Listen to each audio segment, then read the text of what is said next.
Donc, bon matin, c'est vraiment une joie de vous apporter la parole. C'est vraiment un privilège. Ce matin, on continue sur cette série de messages qui s'intitule, le titre, c'est « Une naissance qui a tout changé ».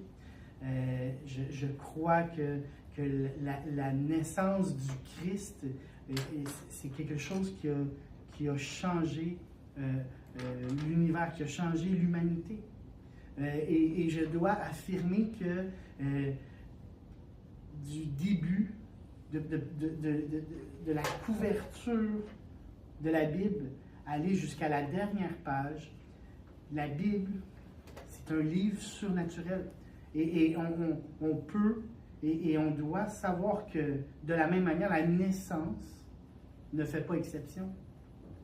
Donc, nous allons regarder ce matin encore sur des éléments essentiels à savoir sur cette histoire qui a tout changé. La semaine passée, on a regardé le message et le messager, où ce que Dieu veut notre attention. Dieu veut notre attention. Et Dieu n'a pas changé. Il veut encore et toujours nous parler. Et il veut agir dans notre vie. Dieu veut agir dans notre vie. La semaine passée, on a aussi vu la réaction humaine. On a vu dans la semaine passée, le texte de la semaine passée, que Marie a réagi lorsque Dieu a envoyé son ange, lorsque la parole de l'ange s'est adressée à elle. Il y a eu un effet. Et lorsqu'il y a la parole de Dieu, il y a un effet. Il y a quelque chose qui se manifeste. On a vu aussi que Dieu veut toujours nous réconforter. Hein, lorsqu'il nous parle, Dieu, c'est dans le but de nous réconforter, de nous édifier, de nous encourager. Et donc ce matin, je vais lire pour nous dans Luc, chapitre 2, versets 4 à 14. Si vous avez vos Bibles, vous pouvez suivre. Sinon, je lis pour nous ici, sur l'écran. Donc, Luc chapitre 2, du verset 4 au verset 14. Joseph aussi monta de la Galilée, de la ville de Nazareth, pour se rendre en Judée, dans la ville de David, appelée Bethléem, parce qu'il était de la maison et de la famille de David, afin de se faire inscrire avec Marie, sa fiancée qui était enceinte. Pendant qu'ils étaient là, le temps où Marie devait accoucher arriva, et elle enfanta son fils premier-né. Elle l'emmaillota et le coucha dans une crèche parce qu'il n'y avait pas de place pour eux dans l'hôtellerie.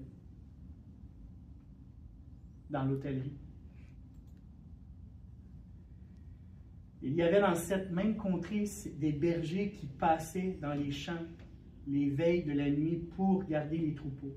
Et voici un ange du Seigneur leur apparut, et la gloire du Seigneur resplendit autour d'eux. Ils furent saisis d'une grande frayeur, mais l'ange leur dit, « Ne craignez point, car je vous annonce une bonne nouvelle qui sera pour tout le peuple le sujet d'une grande joie. C'est aujourd'hui, dans la ville de David, il vous est né un sauveur, qui est le Christ, le Seigneur. Et voici à quel signe vous le reconnaîtrez. Vous trouverez un enfant emmailloté et couché dans une crèche. Et soudain, il se joignit à l'ange une multitude de l'armée céleste, louant Dieu et disant « Gloire à Dieu dans les lieux très hauts, et paix sur la terre parmi les hommes qui l'agréent. » Amen. Alléluia. Merci pour cette parole, Seigneur, ce matin, que tu nous adresses. Donc, je veux, comme je vous ai dit, faire ressortir les éléments essentiels que Dieu m'a montré, m'a appointé. Les éléments essentiels que nous pouvons retrouver dans l'événement de la naissance qui a tout changé. Premièrement, la première chose qu'on doit savoir,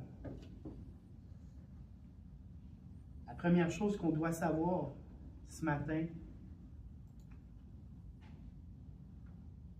couchant dans une crèche, parce qu'il n'y avait pas de place pour eux dans l'hôtel. Il n'y avait pas de place pour eux dans l'hôtel. Regarde la personne à côté de toi puis dis-lui, il n'y avait pas de place. Il n'y avait pas de place. Et ce matin, ce qui se passe en dedans de moi, c'est « ouch ». C'est cette expression qui veut dire que c'est imprégné en moi, ça dit « ouch ». C'est parce qu'il n'y avait pas de place. Il n'y avait pas de place pour le roi des rois. Jésus, le Fils de Dieu, Dieu qui avait envoyé son Fils par amour pour l'humanité, ben, il n'y avait pas de place pour lui. Qu'est-ce qu'une crèche? Une crèche, dans le dictionnaire, on voit que c'est une mangeoire de bœuf, de brebis, pour les animaux, pour toutes sortes d'animaux. Le roi qui descend du ciel, ben, il n'y avait pas de place. Mais non seulement il n'y avait pas de place, mais il était logé dans une crèche pour animaux. Dans un endroit impitoyable, dans un endroit que personne d'entre nous aurait pensé vouloir aller s'installer dans ce lieu-là. Et à matin, il y a cette question qui me revient en mon esprit, c'est quelle est la place que tu fais pour Jésus? Elle est où la place de Jésus pour toi dans ta vie? Et soyons francs envers nous-mêmes, avec tous les enjeux qu'on vit dans notre vie, autant individuelle qu'en tant que société. Il est nécessaire de réfléchir à la place de Dieu dans notre vie.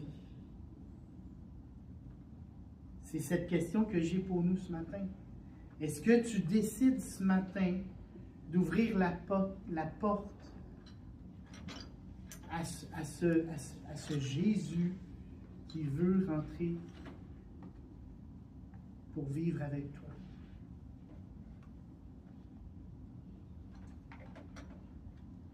Acceptons de laisser rentrer Jésus, sans flafla, sans folie, sans bizarroïde, seulement accueillir Jésus. Comme un enfant, car le royaume de Dieu leur ressemble. Le Dieu de toute éternité qui connaît toutes choses et qui vient à notre rencontre. Le but de Dieu, c'est de venir à notre rencontre. Est-ce qu'on est prêt à l'accueillir? Est-ce qu'on est prêt à aller à sa rencontre? Est-ce que nous faisons de Jésus la place centrale dans notre vie? Et c'est ce qui va nous amener à le deuxième essentiel du texte.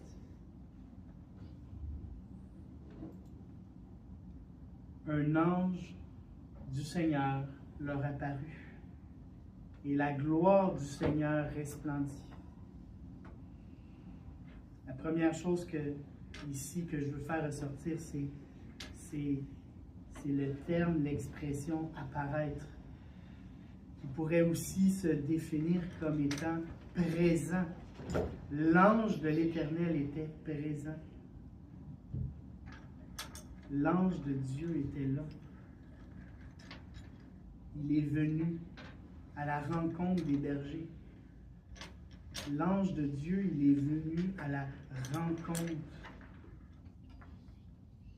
L'ange de Dieu, il est venu à la rencontre, non pas des grands du monde de l'époque, hein, parce que c'est ça qui est intéressant dans le texte, c'est qu'on voit que les anges apparaissaient non pas aux gens importants de l'époque, aux chefs religieux, aux rois, mais il apparaît aux bergers. À l'époque, être berger, c'était quelque chose qui était basse gamme, si on peut dire ça comme ça. C'était en bas de l'échelle. Il n'y avait pas grand monde qui aspirait à devenir berger à l'époque. Mais pourtant, les anges de l'Éternel se sont manifestés aux bergers. Et le terme apparaître, des fois, en le lisant, on pourrait le comprendre comme étant l'expression de tout à coup ça arrive et rapidement ça repart. Mais le terme ici, c'est vraiment prendre part à quelque chose, venir à un endroit et laisser sa trace d'une certaine manière. Ben, l'ange de l'Éternel a laissé sa trace à ses bergers afin que ces bergers puissent en être complètement quand tu es complètement renversé par quelque chose qui se produit devant toi. Il est là l'idée. C'est ce que le texte veut nous faire comprendre. C'est que lorsque Jésus vient à notre rencontre, lorsqu'il y a la manifestation de ce que Dieu veut faire dans ta vie, il y a un avant et un après. Il y a un avant et un après.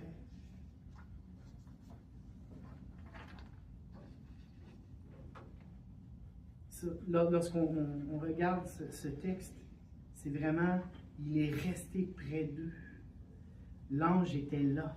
Le surnaturel se manifestait. L'œuvre surnaturelle du royaume de Dieu se manifeste. L'œuvre de Dieu se manifeste encore dans nos vies. Soyons attentifs à ses œuvres. Dieu met tout en action pour faire avancer son œuvre. Alléluia. Dieu veut se manifester dans votre vie. Est-ce que vous êtes attentif? Est-ce que vous voulez faire une place pour le Fils de Dieu? Ensuite, nous voyons dans le texte, rapidement, la gloire. La gloire du Seigneur resplendit. La gloire. Ce terme veut dire très apparent. La dignité, la gloire, l'honneur, la louange, l'adoration. C'est quelque chose qui était frappant. L'ange de l'Éternel, il était frappant, il était manifeste, il était glorieux. Il transpirait la gloire de Dieu. Et ce matin, je crois que la gloire de Dieu veut se manifester dans notre vie. Jean 11, verset 40, Jésus leur dit, « Ne t'ai-je pas dit que si tu crois, tu verras la gloire de Dieu? » Si tu crois, tu verras la gloire de Dieu. Et ce matin, ma question est simple. Est-ce que tu crois? Est-ce que tu es prêt à voir la gloire de Dieu? J'ose croire que Dieu veut se manifester. J'ose croire que Dieu va se manifester avec toute sa gloire. Ne mettons pas de limite à ce que Dieu veut faire. Souvent, on est souvent en train de prendre Dieu et de le mettre dans une boîte, dans un cadre. Mais on ne peut pas faire ça avec Dieu. Dieu est au-dessus de. Dieu est au-delà de. On ne peut pas mettre Dieu dans une boîte. La gloire de Dieu veut éclater dans notre vie par la foi en ce qu'il a fait, dans la foi en ce qu'il a fait sur la croix pour nous. Nous sommes appelés à accepter cette révélation ce matin, d'accepter ce que Jésus a fait sur la croix pour nos péchés. Troisième essentiel ce matin, ne craignez point, car je vous annonce une bonne nouvelle. Je sais que je n'ai parlé aussi la semaine passée, mais ne crains point.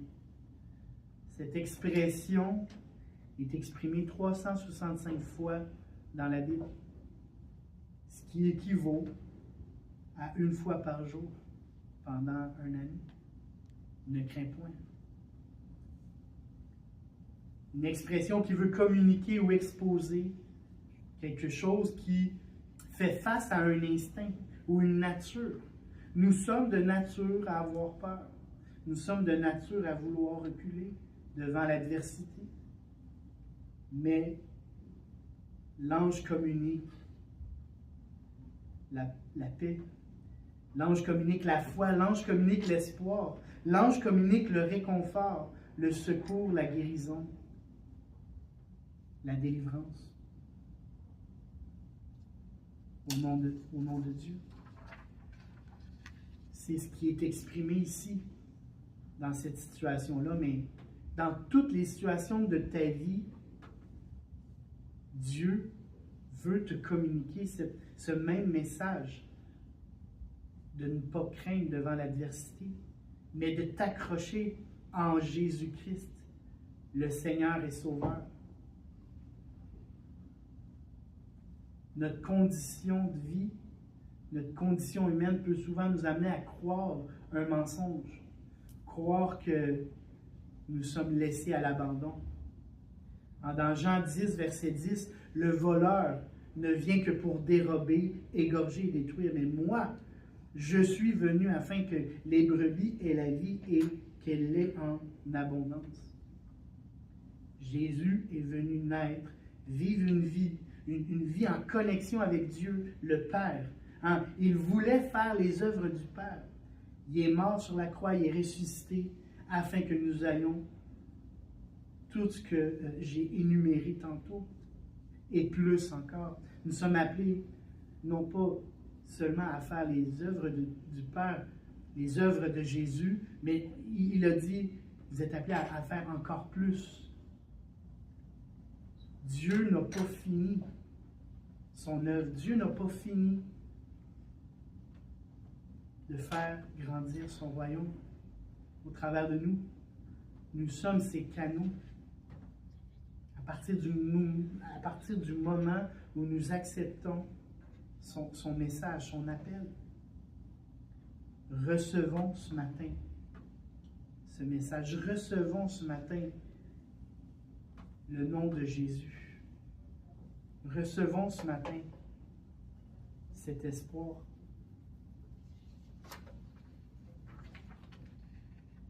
Une dernière chose.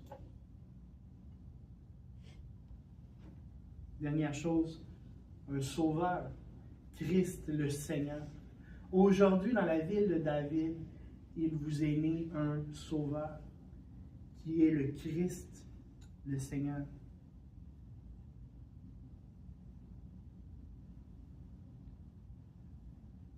Cette dernière affirmation, et non la moindre, c'est l'affirmation par excellence.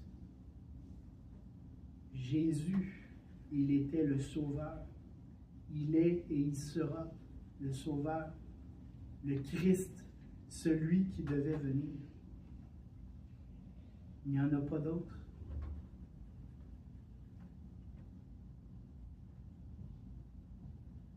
Et alors que peut-être que tu écoutes ce message-là, puis peut-être que tu ne sais pas où regarder dans ta vie, il n'y a pas trop de solutions.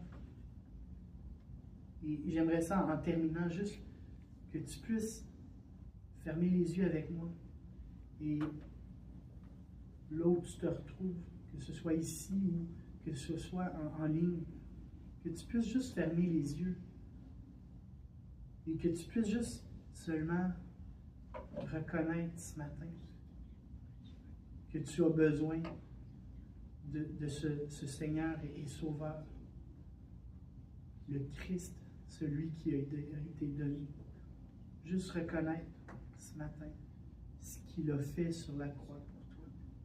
Seigneur Jésus, je reconnais ce matin que tu es mort sur la croix, que tu es ressuscité pour moi, pour mes péchés, pour mes fautes.